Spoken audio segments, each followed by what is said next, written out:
Bonjour Samuel, Pablo, Julie et bonjour tous les petits copains qui suivent les lectures de Palou. Quand vous serez plus grand, vous aurez sûrement un smartphone. Vous savez bien, comme papa, maman, comme les grands. Et un smartphone, c'est chouette, ça permet de téléphoner, d'envoyer des messages, de faire des photos. Mais il faut bien s'en servir. Sinon, ça peut poser des problèmes.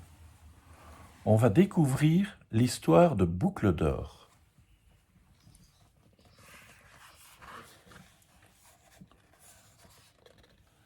Il était une fois une fille aux cheveux d'or qui se servait de son portable pour poster ses photos et ses vidéos.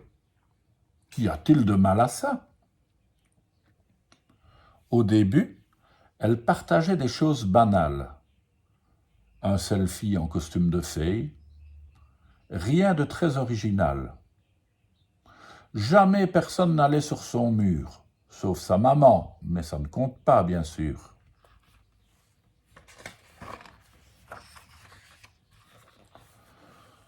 Un peu déçue, elle réfléchit à un moyen de se faire plus d'amis. Comment avoir plus d'abonnés? Je sais. Je n'ai qu'à les faire mourir de rire. Alors, elle partagea sur les réseaux son petit frère dévorant la confiture. Rigolo. Barbouillé des pieds au menton. Ses amis adorèrent. Trop mignon.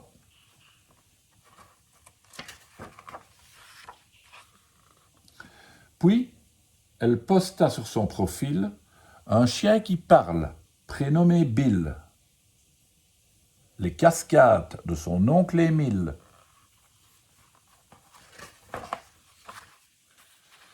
Des putois qui pètent, des lapins à l'odorat sensible, des tout petits plus ou moins habiles.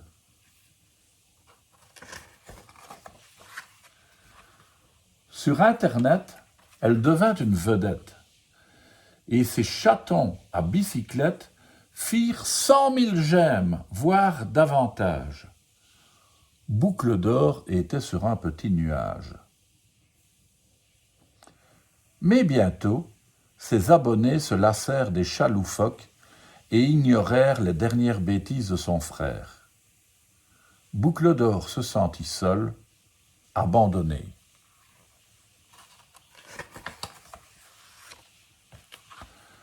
Malheureuse, elle se dit « Je dois faire le buzz ». Elle chercha pour regagner sa popularité quelque chose de plus osé, de plus choquant à partager. Elle partit dans la forêt d'un pas léger jusqu'à trouver une vieille bicoque abandonnée. Comme les vrais durs, elle se prit en selfie en train de forcer la serrure.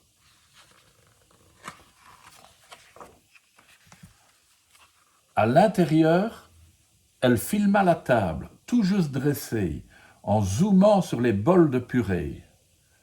Elle attrapa alors le moins grand, engloutit la purée et posta « chaud bouillant ».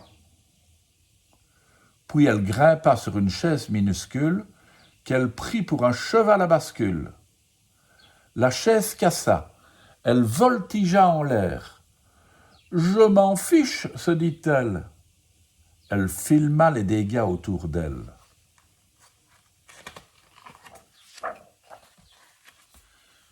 Curieuse, elle monta à l'étage, où elle bondit sur tous les lits, et au creux d'un oreiller, s'endormit, blottie dans les draps du plus petit couchage.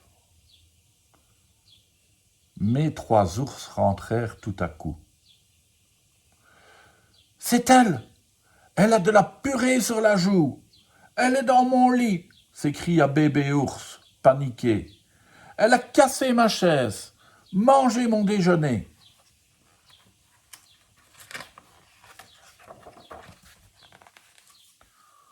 Boucle d'Or eut si peur en les voyant qu'elle s'enfuit à toutes jambes chez ses parents.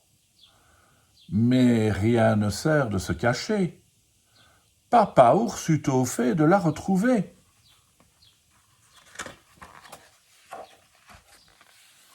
Et Papa Ours n'était pas seul.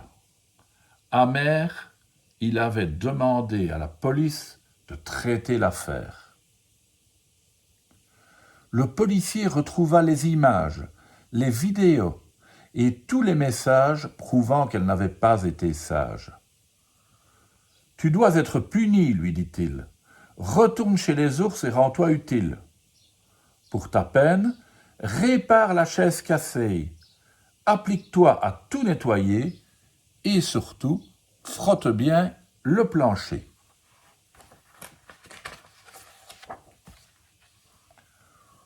Boucle d'Or y passa tout l'été, sans téléphone et sans une minute pour jouer. Pire, ces messages sont toujours sur Internet. Tout le monde peut les lire. Depuis, Boucle d'Or passe pour malhonnête, pour une voleuse de purée et pour une profiteuse qui n'a pas le moindre ami. Alors, s'il te plaît,